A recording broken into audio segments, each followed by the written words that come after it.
Well, good evening. My name is Geoff Dyer. I work for the Financial Times here in Washington. You might have been expecting to see my colleague Ed Luce, who was supposed to be doing this event. He had such a good time in New Hampshire that he decided to stay there, but I'm taking his place, and Ed's loss is my gain, because it's my great pleasure to be here this evening to talk with Bob Kaplan and talk about his new book, In Europe's Shadow. Bob's really a unique figure in American intellectual life. He's a journalist, a sort of roving geopolitical analyst. He's also a senior fellow at the Center for New American Security, who are kindly hosting this event this evening. But also he's principally well known as an author. I think of now 16 books. There's certainly a dizzying number of books with many of the titles you'll be very familiar with. The Coming Anarchy, Revenge of Geography, Balkan Ghosts, one of his most influential books. And over that time, he's shown a knack for anticipating a lot of the key upcoming trends. He's just coming off a phase of writing a couple of books about the Asia-Pacific monsoon and Asia cauldron, which more specifically about the South China Sea. And it seems kind of obvious now to have been writing about the South China Sea, but I can assure you in 2010, 2011, when monsoon first came out, it wasn't at all so obvious, but was very much ahead of the game in seeing that coming. And if you read In Europe's Shadow, you actually get a sense that he's been doing this for quite a while, been ahead of the game for quite a while. It's a book about his own personal relationship, I'd say almost love affair with Romania. And what he starts telling us in the book is just how his first real experience with the country was in 1981. Back at a time when the fissures in the Soviet Union and the Balkans were only just beginning to become apparent, and he was there, one of the very few people at that time, very few foreigners there writing from the country, witnessing it, be able to chart the events that we all became so much more familiar with by the end of the decade. Bob, it's a very personal book, I think. Probably definitely the most personal of your books that I have read. So maybe we can start talking a bit about the personal side of it. Talk about the start of your love affair with Romania. I mean, you talk about how you were walking down a street one day in Jerusalem, serving in the IDF, and happened to come across a book about Eastern Europe in a slightly obscure bookshop in Jerusalem, and that captured your imagination.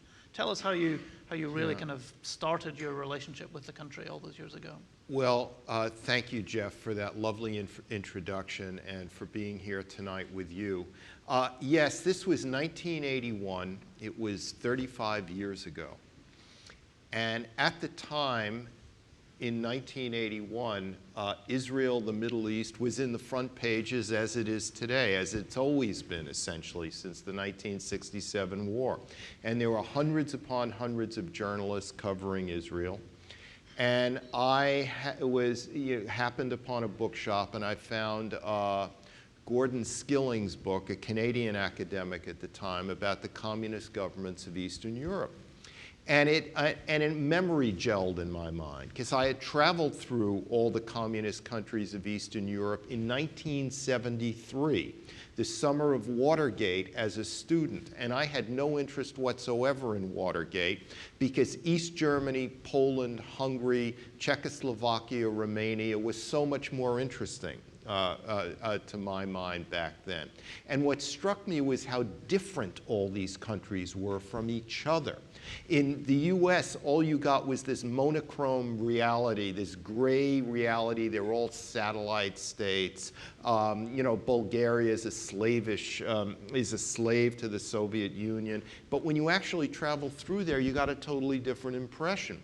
So I came upon this book, and Skilling basically talked about the differences between each of the communist countries, not the similarities.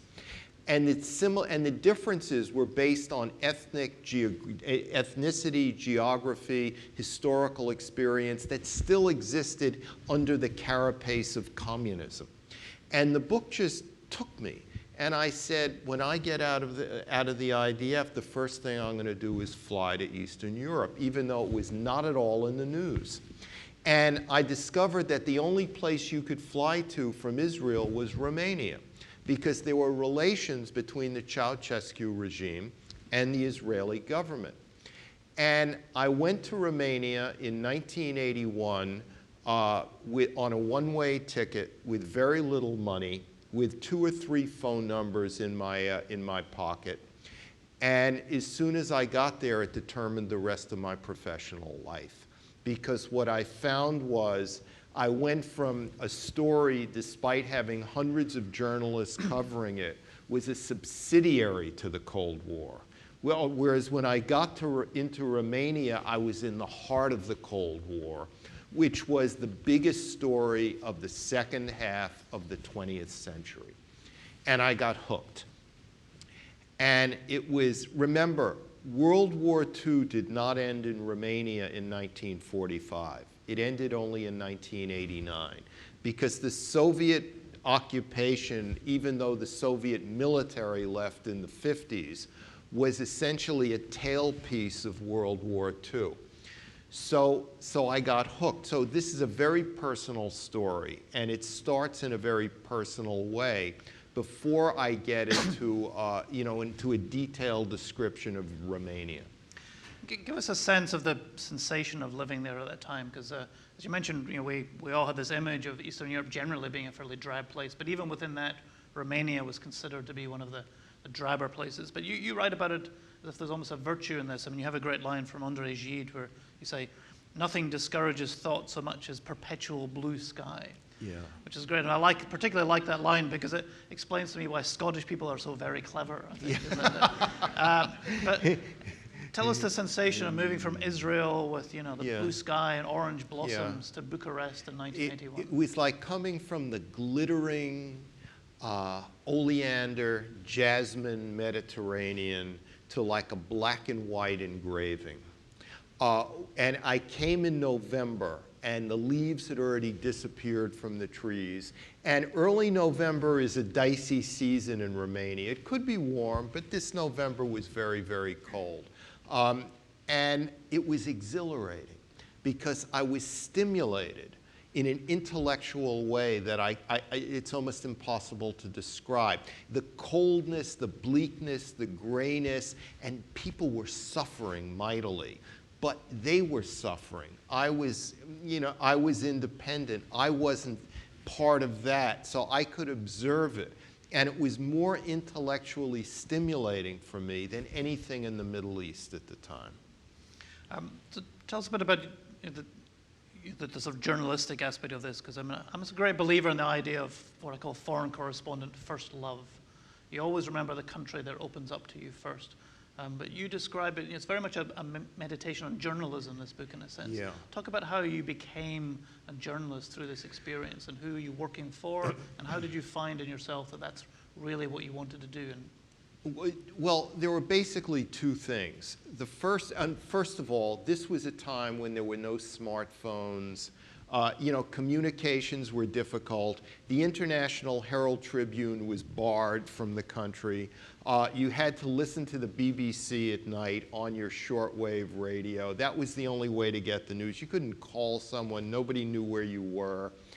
And so two things struck me. First of all, I had what I considered the biggest story in the second half of the 20th century virtually alone. Of course, there were dedicated foreign correspondents, generally in Vienna and in Warsaw. And Poland was a big story in the 80s because of the Polish Pope, solidarity, all of that. So these correspondents in Warsaw and in Vienna only got to Romania, Bulgaria, Yugoslavia like once or twice a year for quick trips through it. So the region was basically ignored. The Balkans didn't become on anyone's radar screen till about 1990. I remember writing about what was then Yugoslavia in 1988, 1989, and editors said to me, "Now remind me where you are again, the Baltics, the Balkans." And so I got very captured by escaping from the crowd, escaping from the journalistic crowd. In the Middle East, it was hundreds, like moths to a flame, covering the same press conference with Yasser Arafat or Menachem Begin or whoever it happened to be. And here was nobody, essentially. And I loved that. Call it being a small fish in a big, a big fish in a small pond. But there was this intellectual vitality to it that I loved, that I was really discovering something on my own. And also I discovered something that these people were suffering, but I was removed from it. So I was able to empathize. In other words, I was able to observe it from afar, and I learned that a journalist has to empathize without sympathizing. Because if you sympathize, you take sides. But if you empathize, you enter into the way they see things. So, to add a personal, emotional, moral element to it, but without taking sides. And it was, Bucharest led me to so many things. It led me to Joseph Conrad's writing. It led me to Thucydides. It led me to Elias Canetti, the Bulgarian Nobel Prize laureate of 1981. All of that was because of the stimulation that Bucharest had on me. Let's talk slightly more analytically, if we like, about Romania. One of the central themes of your work is about the importance, in some ways, the curse of geography. Tell us about the geography of Romania. How has it shaped the country, and how does that explain its significance to you? Well, if you think that Romania is unimportant, think this. Romania and ethnic Romanian-speaking Moldova have a longer border with Ukraine than Poland does. So if you're interested in Ukraine, you better be interested in Romania. Romania is, as I said, it had a long border with the Soviet Union. The Ceausescu regime may have practiced a so-called maverick independent foreign policy, but it was one tolerated by the imperial power in the Kremlin. Because, yes, it annoyed the Kremlin, but Ceausescu and his wife kept things so locked down that it was no threat to the Kremlin, and they didn't have to worry about it. So that Romanian Stalinism, with the North Korean element, which Ceausescu added to it, was basically a function of Romania having a long border with the Soviet Union and being far away from Western Europe, stuck in the Balkans, so that it wasn't even considered by the West in a way. There's a grand old man of Romanian communism, Silviu Brucan, who is one of the 5 or 6 people who gave the order to execute Ceausescu and his wife. And Brucan told me, this was 1998, he said, "You don't understand. The West did not desert us at Yalta. It deserted us much earlier at Munich." Because it was in Munich where the West advertised that it had no geopolitical interest in a place like Romania. Let's talk a bit about you talked about Romanian Stalinism. Let's talk a bit about the post-Ceausescu years. The view at the time was very much that Romania was having a much harder time in the transition than countries like Poland and became the Czech Republic. You were visiting very often at the time. You have a much more nuanced sense of how that transition process gets. Give us a sense of why perhaps the kind of conventional wisdom is a bit wrong on that. Yes. Remember, Poland had a reformed communist element, and it had a solidarity movement. Somebody like Wojciech Jaruzelski, the Polish military dictator in the 1980s, was actually quite liberal compared to the Ceausescus. Poland also had the Catholic Church, which both stoked nationalism and was also universal in its values. Hungary had a relatively reformed communist system under János Kádár. Even Bulgaria, slave to the Soviet Union, was less internally repressed than Romania was under Todor Zhivkov. And so because Romania was so totally Stalinistic, in other words, and we saw this in Iraq with Saddam Hussein, the more brutal the totalitarianism, the worse the chaos afterwards. Because all intermediary levels of civil society have been eviscerated. So that Romania, what happened in Christmas 1989 in Romania was not a revolution, it was a coup d'etat.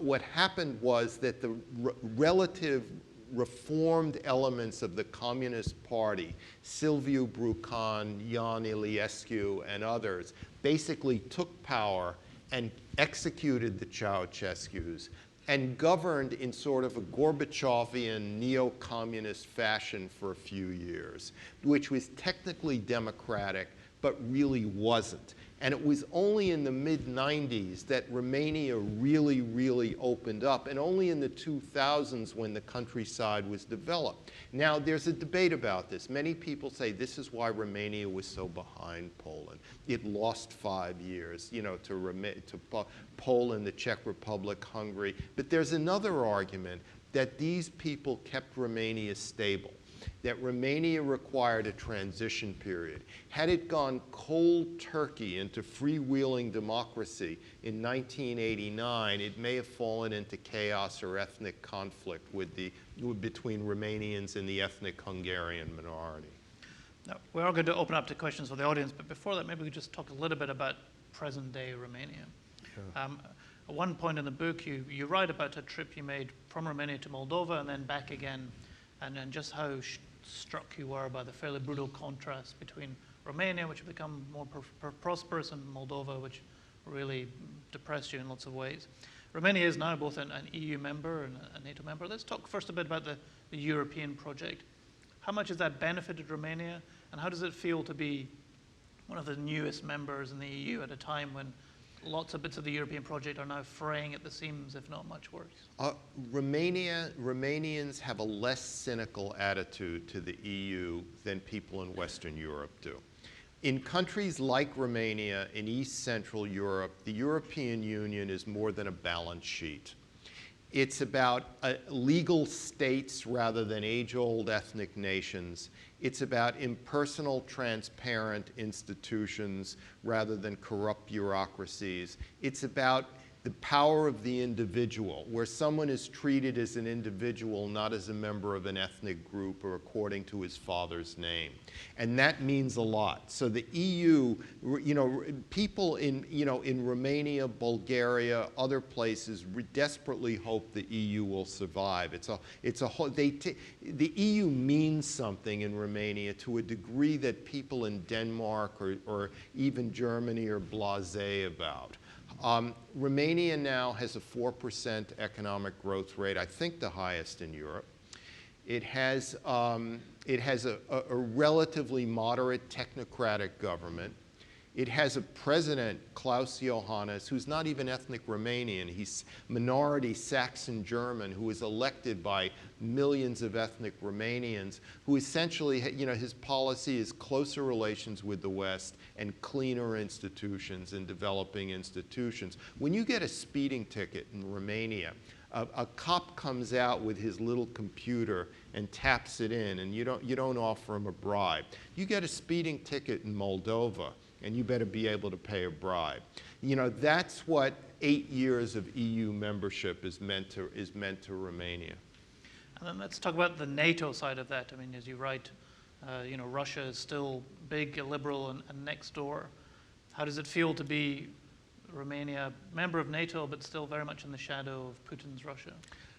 If you're Romanian, let's do this.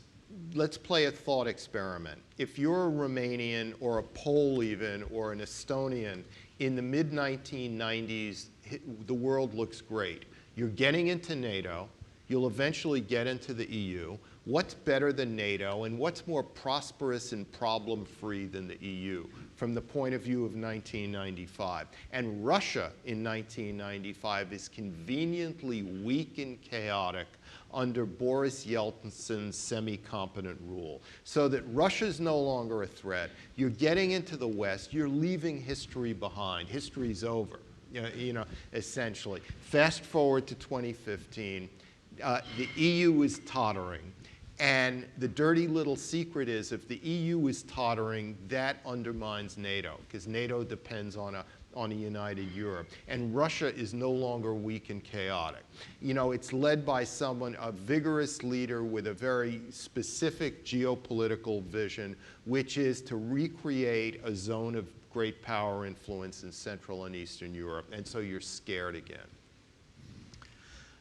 Lots of food for thought there. We're going to open it up to questions. There is someone wandering around with a microphone. If I could ask you to just identify yourself, tell us who you are when you ask your questions. Who would like to ask a question for Bob? There's a lady here in the front, please. If you just hold on 1 second, there's a microphone coming for you. I'm Eleanor Bachrach. Among other things, I worked for USAID in Ukraine and Moldova. But I can also one-up you in that I hitchhiked across Romania in 1966, right after I finished university, and came there from Bulgaria. And it looked great, relatively speaking. I could somewhat understand the language, and the food was better, and people were very hospitable, though also scared. And Ceausescu had just come to power, and people didn't know how terrible it would get.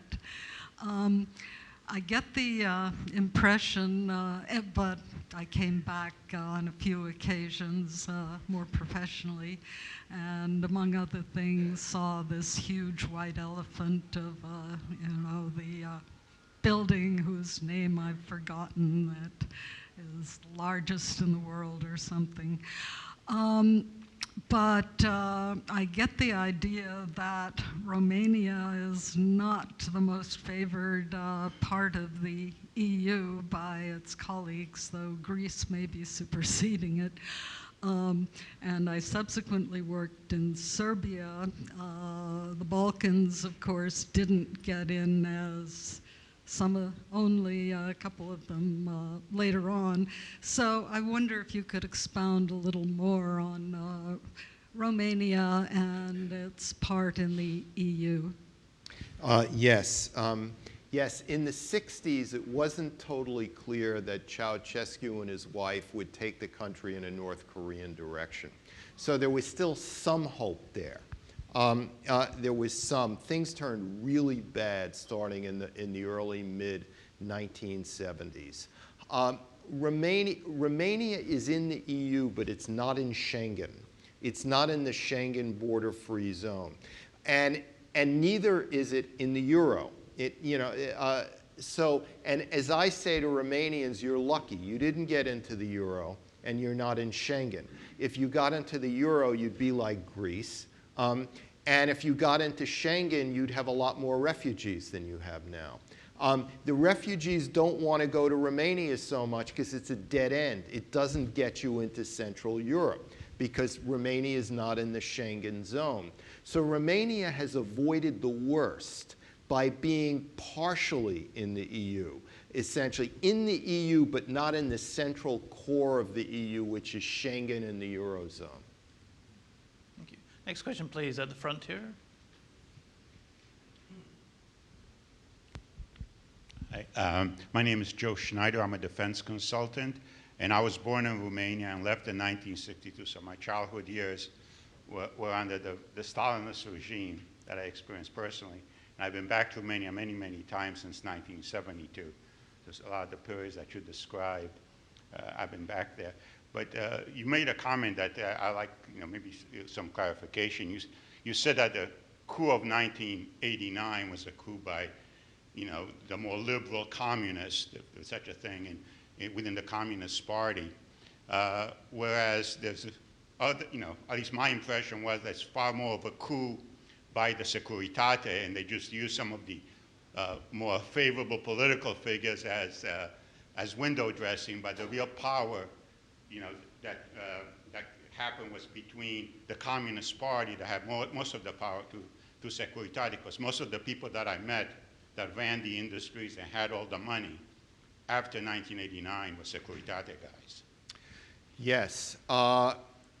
There was a fear by Iliescu, Brucan, and others that if they allowed the Ceausescus to live, the Ceausescus could rally the Securitate around them, and there would be more bloodshed. Because remember, there was a few days of bloodshed, and they were terrified that the bloodshed would continue. It could go out into open civil war like we've seen in the Middle East.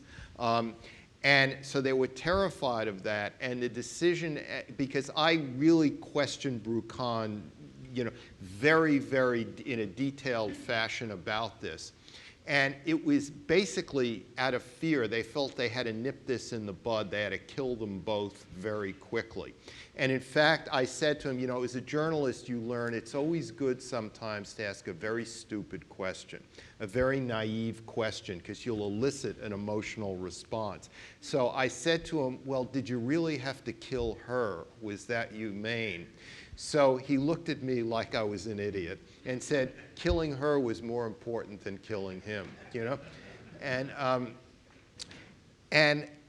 you know, so there was that. There was also the fear that they had collaborated with the regime for many years, for decades, in fact. And the Ceausescus knew all of this. So by killing the Ceausescus, it was very, you know, there was also self-interest involved too, because once they were dead, they couldn't talk, essentially. So it was, you know, it was murky.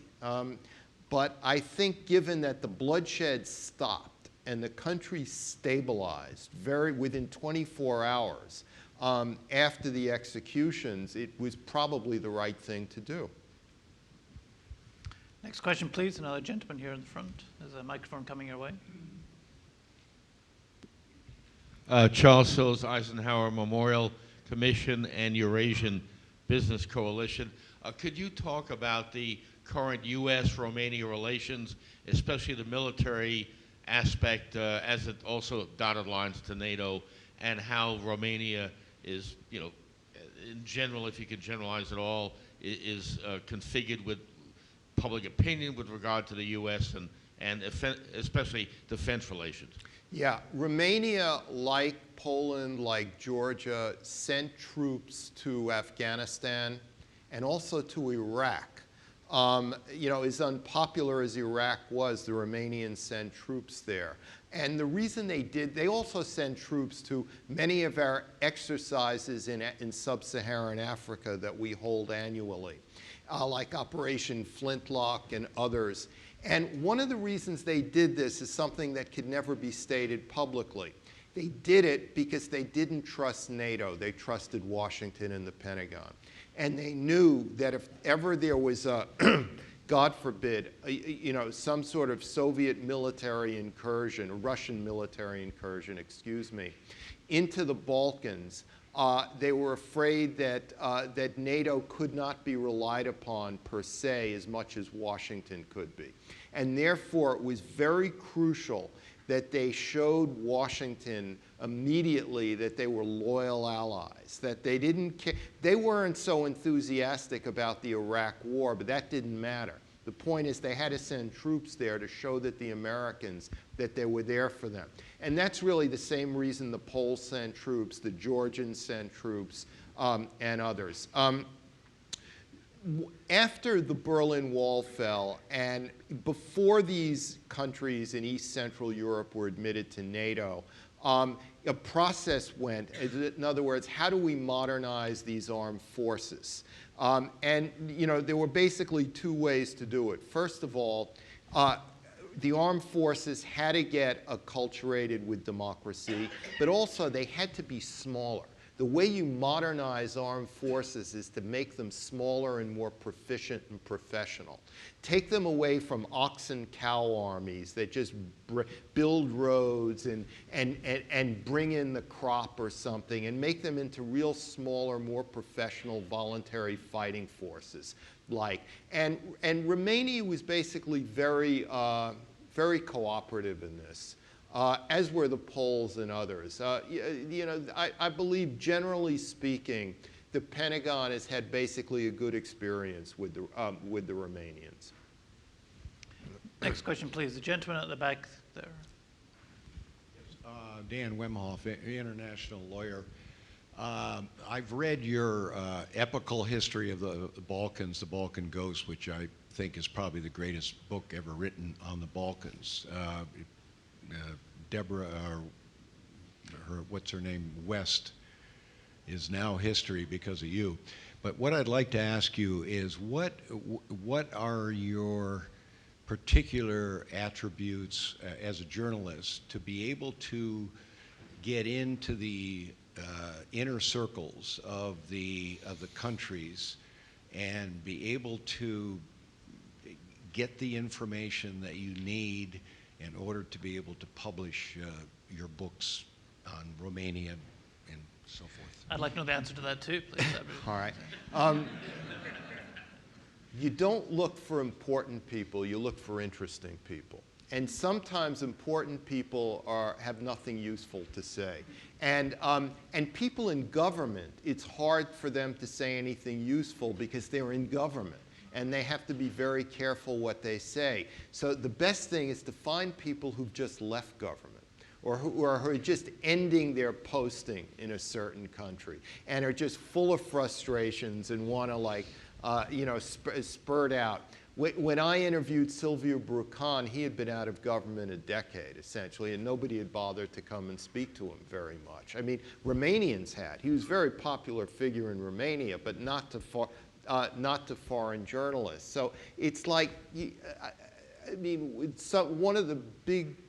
one of the main characters in my second chapter on Bucharest in the book, he's not a politician, he's a philosopher. He's a philosopher talking about Heidegger and Isaiah Berlin and others, and he's more interesting than any of the politicians. Right at the front here, please. Microphone's on the way, don't worry. Thank you so much. I learned a lot. I'm born in Romania. I quit Romania in 71. I'm born in 44 when liberating army, Red Army liberated us. Whatever means, the Americans understand. But two questions. The new president, she's 1 year in power, has among his priorities, number one, to help develop a new political class. Number two, to develop a vision about Romania. If you were next year advisor to the new American administration, would you advise to appoint a Mr. or Mrs. Romania, given that Romania might have, if you think, could have such a high strategic priority for the United States in Europe? How would you organize or advise American administration to help first to develop the new political class, and second, to evaluate the potential of Romania? What is, in your opinion, part of Romanian potential which is not tapped yet? Well, one of the things that I've written is that any American president has to realize that Europe is as important now as it was during the Cold War. It should not be forgotten, particularly now because it's less stable. It's less stable than it was during the Cold War. It's not an American president's job to develop a new Romanian political class. But on the other hand, it is an American president's job to recognize that the countries between Estonia in the north and Bulgaria in the south, what used to be called the intermarium, Latin for between the seas, is the real strategic heartland of Europe. Because this is the area that the Russians, for their own historical reasons, want to create a soft zone of influence in. So it's, it's very important that we pay attention to that area. Well, what would be Romania's reality today if it wasn't a NATO member? If Romania was not a NATO member, and I assume not an EU member, that goes along with your question, it would be like Moldova. It would be better, but almost as bad, essentially. And what is Moldova? Moldova would be worse in any case because Moldova doesn't have an identity. It has ethnic Romanians, ethnic Ukrainians, ethnic Gagauz, Turks. It was always a borderland, so there's an identity problem, whereas Romania has less of that. Nevertheless, Moldova is a country where there's very little rule of law, where massive corruption is the way of life of the political class, where the cities, the few downtown streets in each city are very civil and very lovely, but the countryside is devastated. Whereas in Romania now, you can travel almost anywhere in the countryside and the roads are great. They're using the same center pivots for agriculture that you find in Nebraska and Oklahoma. You really see modernized agriculture. That's all because of the EU and NATO. Next question, please. Gentleman here in the middle. Thank you for being here, Dr. Kaplan. My name is Jacob Breach. I'm with the Department of Defense. My question relates to your book's title, In Europe's Shadow. I think that's very telling. My question is, how does Russia's recent aggressive posture affect the calculus of Romania and Greater Eastern Europe? And how does that affect its relationship with Western Europe? Moreover, what does that mean for the future of Europe and its shadow? Yes, I called it In Europe's Shadow because Romania was always not quite thought of as Europe. It was often thought of as part of the Near East. Romania is the marchland of empires. It's where the Austrian Habsburg Empire overlapped with the Ottoman Turkish Empire, with the Russian Empire, with the Greek Byzantine Empire. It was always at the edge of Europe, in other words, not quite thought of, almost. And, and technically, the Turks actually had a kind of sovereignty over Romania up until the parts of the 19th century, though it was very weak and it just amounted to paying, I forget the word, a kind of fee to the Sultan in Constantinople. Romania, let me put it this way. Western Europe now is obsessed with terrorism. And therefore, it's sort of forgetting the problem of Ukraine. Ukraine has become secondary to terrorism, to Muslim refugees. A country like Romania, the problem of the Ukraine is still central. It's still more important than terrorism or Muslim refugees. Not only because there are relatively few Muslim refugees in Romania, because it's not in Schengen, but because of its long border with Ukraine. The Romanian political class cannot tolerate ever again Russia being on their borders. And they live in terror of Moscow being able to extend its influence from eastern Ukraine into Odessa. Odessa's the real key city here, because the Romanian fascist army under Antonescu in 1942 got as far as Odessa. And therefore, Odessa has symbolic importance, and what Romanians fear Putin would like to do is move his, Putin's created these neither nor murky smugglers' paradises in eastern Ukraine and Transnistria and Abkhazia and other places, and extend that into the Odessa region. And that's what they live in fear over. Next question, please. Gentleman here towards the back. There's a microphone just to your right. Hi, I'm Scott Cooper. I'm a retired Marine. And I was at an event just like this in the fall of 2000 at the New American Foundation, where you were talking about your book, Eastward to Tartary. And one of the points that you made in that book was talking about Georgia. Edward Shevardnadze was in charge, and the point that you made was that his challenge was to develop relations with the West so that there was enough blatant self-interest for the West to intervene on their behalf. Lo and behold, here we are some 15 years later. Does that same argument and parallel apply to Romania today? Not quite, because Romania is in NATO. It is in the EU. Half of Romania is historically in Central Europe, the other side of the Carpathians. The influence of Austria in cities like Brasov and Cluj is very pronounced in architecture and all. So Romania is really, it's in the neighborhood of the West, very close, whereas Georgia's in the Caucasus. Georgia was part of the former Soviet Union. Georgia being incorporated into NATO is a real stretch, and it's a real provocation to whoever is in power in Moscow, Putin or somebody else. Whereas Romania was not in the Soviet Union, it was merely in the Warsaw Pact. And therefore, it's less of a provocation to the Soviet Union. So Georgia was always more exposed. Georgia is in the shadowlands of Iran, of the Persian Empire. It's in a different geographical situation than Romania. Next question, please. Maybe I can slip another couple in if I may. One of the more interesting trips you took in the book is you go from Romania to Hungary. And you reflect upon the current reality of Viktor Orban's Hungary and how in some ways it might seem that what Western Europeans like to think of as European modernity has taken deeper roots in Romania, which now has this ethnically German president as you described than it has in Hungary. Talk a little bit more about that. How surprising is that? And is that too strong a statement, or is that a reality? It was incredibly surprising in terms of my life experience, because throughout the 1980s, whenever I would travel from Romania to Hungary, or Hungary to Romania, the difference was profound. Hungary was more liberal, had a more reformed version of communist, less of a police state atmosphere, more modern, more efficient, whereas Romania under the Ceausescus was backward, repressive.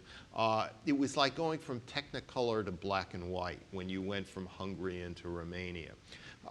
So to think that 30 years later, Romania would have a more civil, domestic political climate than Hungary, nobody could have imagined. It's one of the, it shows you the surprises that history has in store, essentially. Because Romania's government, as you said, you can't imagine a better government for this kind of country at this time in history. Well, Hungary has a neo-authoritarian government under Viktor Orban, which often acts as if he cares more about the opinion of Putin than he does about Brussels. Let me ask you a little bit more. It's a broader question about Europe. I have a graduate degree in European studies, but got in the 90s after the Berlin Wall had come down. And I spent the last 20 years avoiding Europe because that was never really the story. Should I be moving to Europe? Is that going to be the next thing? We talked about you're always ahead of the game. Absolutely. Is that the next big trend? Absolutely. What should we expect? Europe has a great future in the news, I'm sorry to say. This is, here's why. The happy decades in Europe, from, we'll call it the early 1950s to say 2008 or so, had to do with a number of factors. One was that the Americans took care of the Soviet threat. And after the Soviet Union collapsed, Russia was helpless inside its own borders because of the semi-chaos that reigned. And here, more importantly, the Middle East was locked up in a totalitarian straitjacket. So nobody in the Arab world can emigrate to Europe. So Europe's prosperity was built on a number of things. America subsidized the security element of the budget. And Europe was cut off from the Middle East and from the Soviet Union, Russia. And now we have a situation where Europe is fracturing from within but dissolving from without. It's fracturing from within because the borderless Schengen area is under siege, with borders going up even between Sweden and Denmark, say, over different reactions to refugees. The Balkans are once again a zone of human migration from the Near East or the Middle East into Europe. And Europe is no longer separated from the Middle East the way it was. Well, on that rather pessimistic note, I'm sorry to say, I'm going to call it quits for the evening. Bob is going to be around to talk with you more afterwards and to sign books as well. If you haven't bought the book already, I urge you to. And we've scratched the surface of some of the geopolitical issues, but I can't emphasize more the range and erudition and richness of the writing as well. So I highly recommend that you do buy his book. I want to thank Bob for coming and talk to us this evening, and thank you all for coming. We've managed to give you the only hour of conversation in Washington, D.C. that doesn't talk about ISIS and Donald Trump. So I think all that's right. a good. Thank you. Thank you very much. Thank you. Thank you. Thank you.